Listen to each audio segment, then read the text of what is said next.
Hello, Operate Intelligently listeners. This is Joshua Peach, and I've got a great guest on today. We're still weathering this COVID-19 challenges, trials, and tribulations that we're all dealing with. And last week, I had a conversation with a longtime friend, client from 2002, I guess, was when you started, right, Paul? Yeah, 2002. So, client from 2002, a great friend of mine, Paul Anastasi, who was at the City of Newton. You were in Watertown prior to that. You retired. You came out of retirement, and you're back at it again in Northbridge, Mass. Northbridge, Mass. I've worked in Uxbridge, Mass. I'm working in Tupsfield, Mass. It's really a failed retirement. Yeah, I was going to say you're working more and harder now than you did when you were working. Yeah. In retirement. So welcome, Paul, and thanks for your time here today. Paul, I asked to be on this because one, he is an expert in after hours use of buildings, which is what we really want to focus on today. And as a disclaimer, it doesn't matter what you use for a solution for your after hours use of buildings organization. You want to be doing some of the things that we're going to talk about, because some of the numbers that I'm going to share just with our own clients is really a big number. So, but Paul is truly an expert in after hours use of buildings, just in process management. He was actually our first client to approve and assign and delegate hours at 36,000 feet back in, God, what was that, 2010 or somewhere thereabouts? Yeah, nine or 10.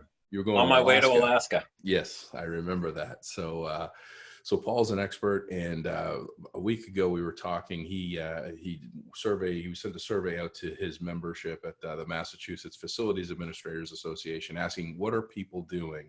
How are you managing your bookings, reservations, your fees that you may have charged, or the fees that you're going to charge for your use of buildings?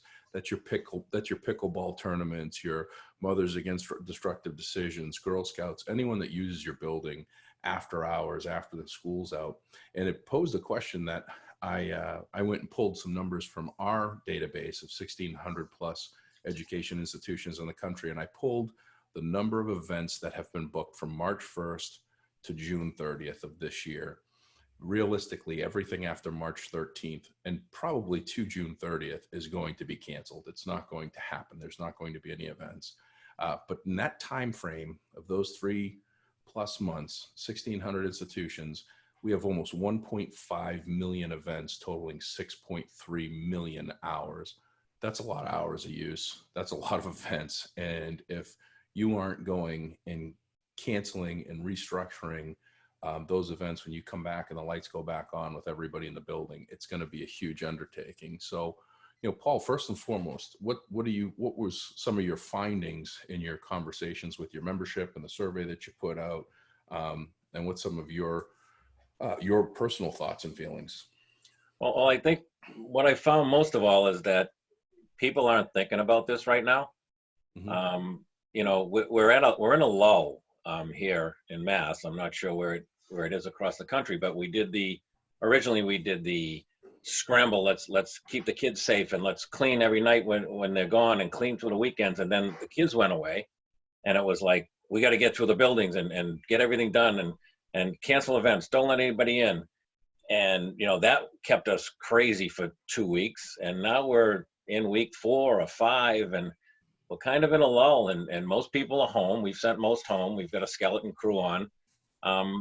So people are kind of like, they'll in this spot where it's like ho hum and not really thinking about what's going to happen when we do turn those lights back on. And it's a good time right now to be thinking about that stuff, because we've got the time to do it. We've got people at home looking for things to do. The phone's not ringing. The people aren't walking into the office asking for, special ed privileges, asking for their lunch programs, asking, for all the things that they typically ask for in a central office. So we have a whole lot of staff at home trying to keep busy, and they do want to keep busy. They're calling looking for things to do. And this is a perfect thing. To the community I'm working in now, we're just launching FS Direct and getting it off the ground. So it's perfect time for her to, this woman that's going to run the project, she's entering her organization, she's entering her schedules.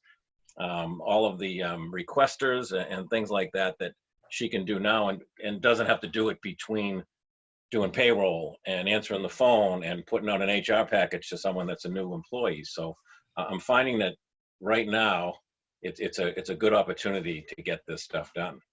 Yeah. You actually made a great point. You and I were talking before we went live here. And, you know, someone that's been doing this for a long time as myself, I should have thought of this beforehand, but I was just looking at the staggering numbers of events and hours.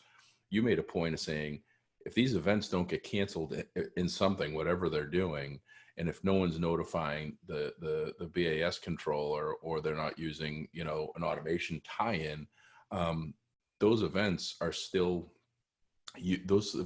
happening. So in essence, the HVAC controls are still on as occupied and not unoccupied. So that's something that people should be really paying attention to, because that's just wasted money of utilities out the window, right? Right, because right now I know what we have done and what most communities have done. We're down to a skeleton crew.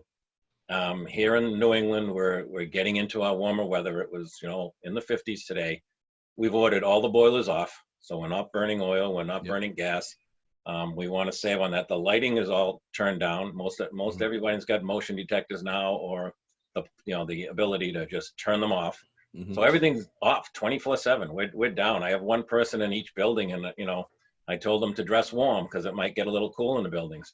But if you haven't turned your events off and you have the automation solution, it's gonna heat that auditorium Saturday night at 8 o'clock when you were gonna have that recital.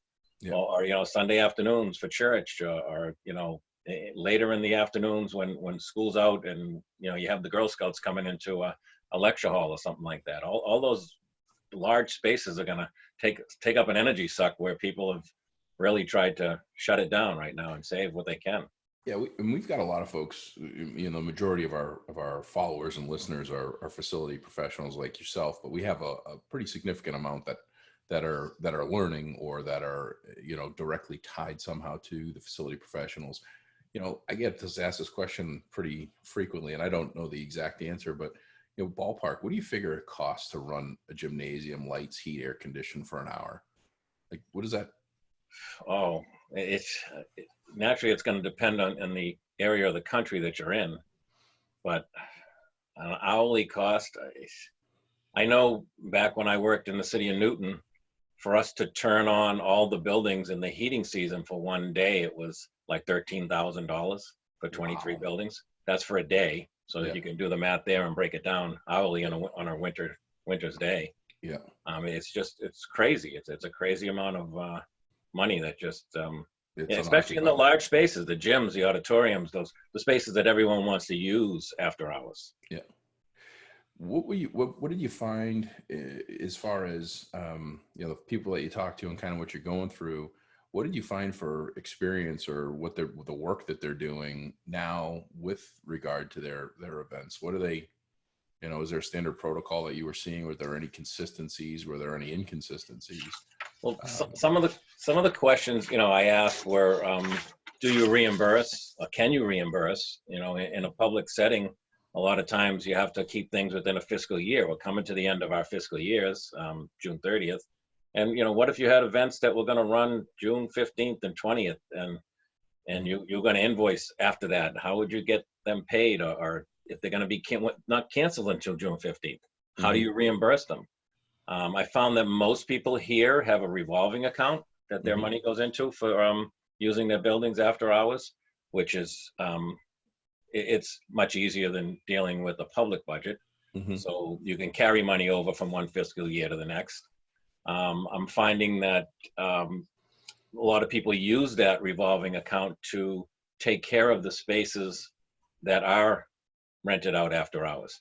So for instance, the revolving account will do the routine maintenance on the fitness equipment in the gym, because they have an exercise group that uses it all the time, or the backboards, or the lighting controls in the auditoriums, and the seats and the arms that get broken, and things like that. Well, people need to start thinking down the line that they're going to deplete that revolving account. Yeah. And without money coming in, it's not going to be there next year to do it.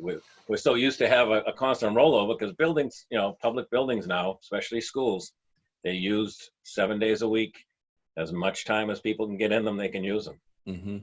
So there's a lot of money coming in from those events.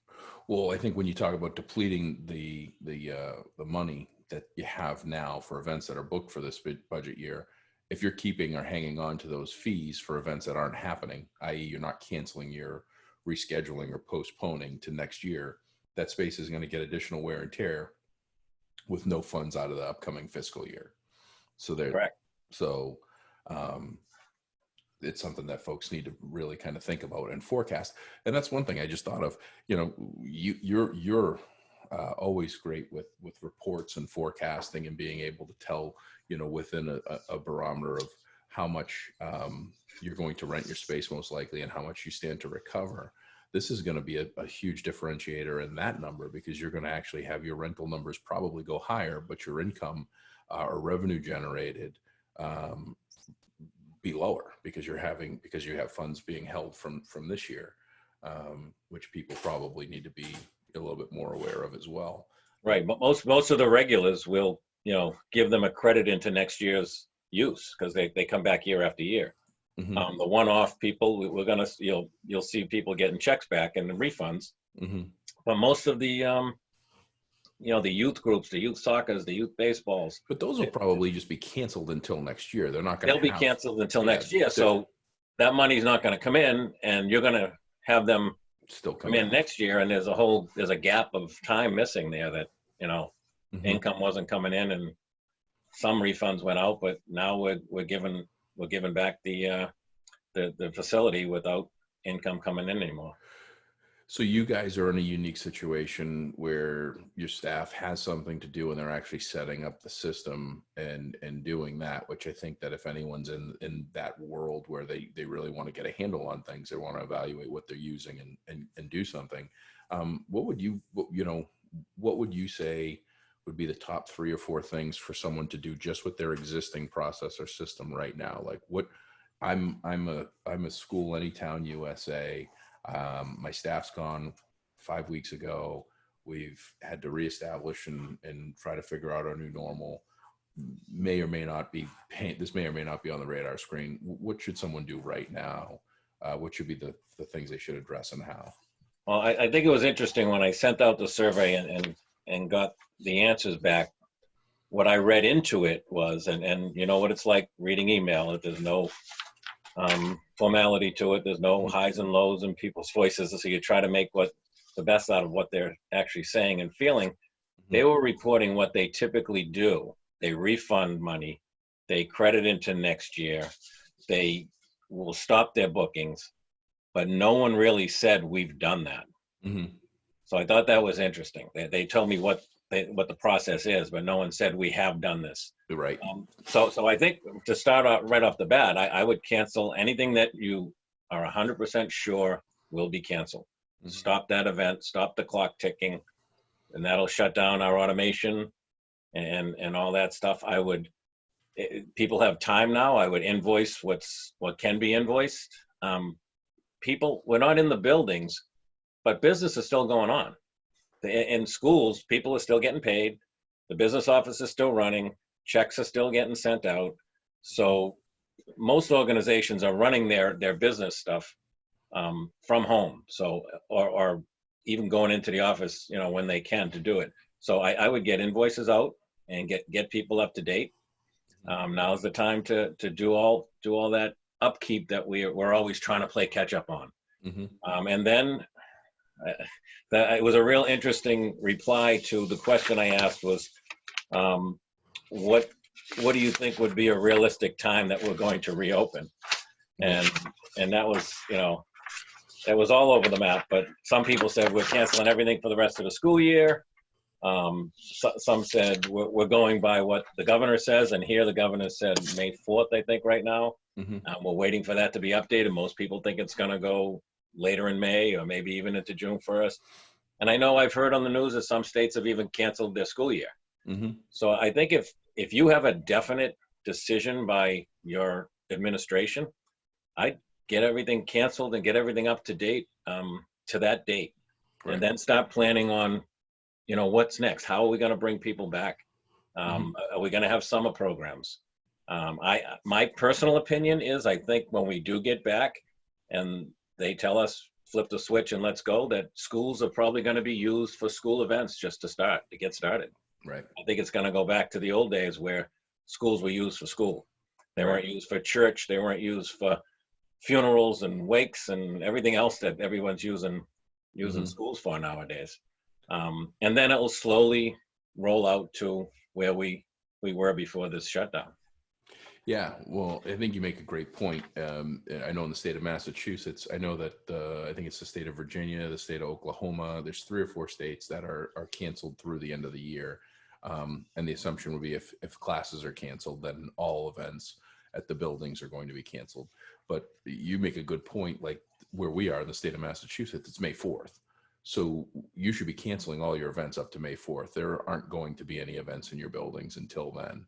And then establish a plan for when May 4th hits. What next? What do we do? I'm with you. My belief on this whole thing, and I could be way off, and I'm not that smart. I'm not a doctor. I have no idea about any of that stuff. What I do believe is, even if the schools get back online May 4th and the kids go back in the seats, I think exactly what you're saying. I don't think any after hours use of buildings is going to be permitted. I think there's going to have to be a whole lot more organization. I think that people should be thinking about this whole COVID-19 and understanding who's in your school, because I think after this, there's probably going to be more scrutiny on when someone is diagnosed with something like this. Where were they? Who was in the building? Right now, in many cases, people that don't have an organized process or don't have to share a whole lot of information, they just say, I want the gymnasium Friday night for 3 hours, and not put the number of people or have a registration. Someone could go in there with a contagious illness and you wouldn't know, and you might not know what were you doing? You set up a new cleaning for the basketballs and the kickballs and everything, right? To disinfect and sanitize. You might not know to do that, right? So you might just do your standard cleaning and put yourself at risk. So I think that this is going to be at a minimum June 30th, but my suspicion is that business as usual for after hours events and rentals and giving the space to outside communities is probably not going to happen until September.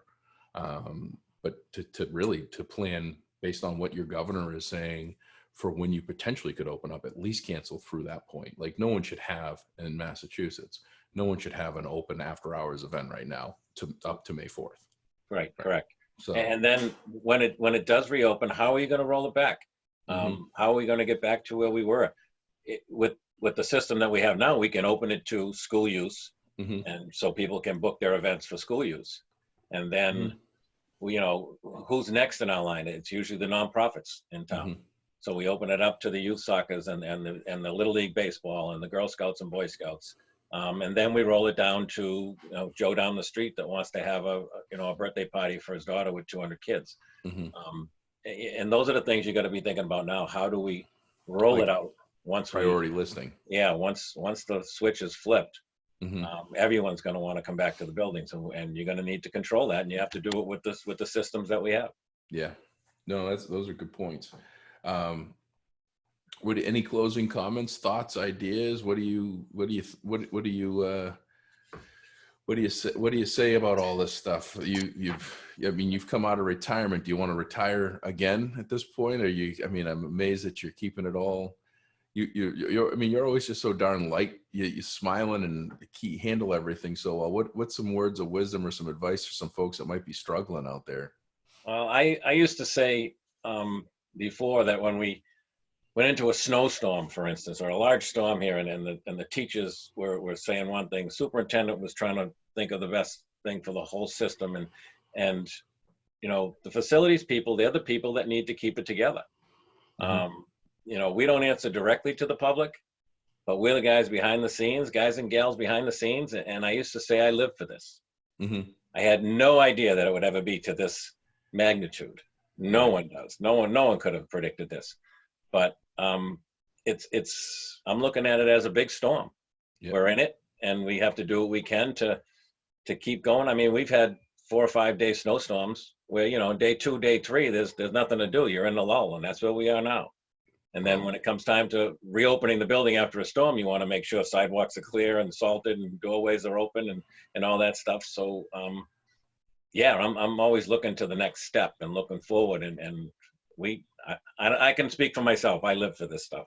Oh yeah, no, and you do a great job at it, and appreciate you for it. I mean, it's everywhere that you go and the people that you touch, whether it's in your district or the association, you do a phenomenal job of keeping that positive light and that mental attitude. And you said snowstorm in 3 or 4 days, and I just got a twitch in my neck because I thought about the polar vortex. That was 27 days. A lot of people forget that. Yep. Every Monday and Tuesday for 5 weeks, school was closed, and we had over 115 inches of snow or something in 27 days. And that was hibernation station. I know I didn't leave anywhere for 27 days. So this is a little bit longer, but you're absolutely right. Just kind of take it as it goes along. So we can't change it. That's for sure. No, we're not going to change it. We just got to ride with it, ride the wave. Adapt, adjust, and retool. That's it. Well, really appreciate your spending a few minutes with us here and giving your insight, and hopefully that some of this podcast will give some folks some ideas and insight, maybe help some of your members with some of the challenges that they're facing. And we're all in this together and trying to figure out best practices, kind of like what you said. Hey, we do, but not necessarily we've done or we're doing even. It's kind of like what we've always done, but we need to get to it. And hopefully this is something that gets on people's radar screens. Because like I said, just our 1,600 clients, 3 months of events booked is 1.6 million events. That's a lot of events that need to be addressed and looked at. We do have about 500,000 of those have been canceled so far, but I suspect that a lot more are going to be. And what we want to do is avoid an administrative nightmare when they get back to school. So really appreciate you, my friend. Keep moving the way you're going. Stay safe, and we'll catch you when this is all over, and I'll rent your gymnasium for a pickleball tournament. I'm not even really sure what pickleball is, but that seems to be one of the most popular events that's going on around the country. We'll figure it out. Yeah. We figured out harder than that. Well, that's always a pleasure. Appreciate you. And that'll do it for another episode of Operate Intelligently. We've got a number of additional podcasts coming up for COVID-19 specific best practices to help you listeners and anyone that you might think that could use some help out of this. Please share the podcast with them and give us your feedback and let us know what you think. In the meantime, stay safe out there. We'll talk to you soon. Be safe, everyone.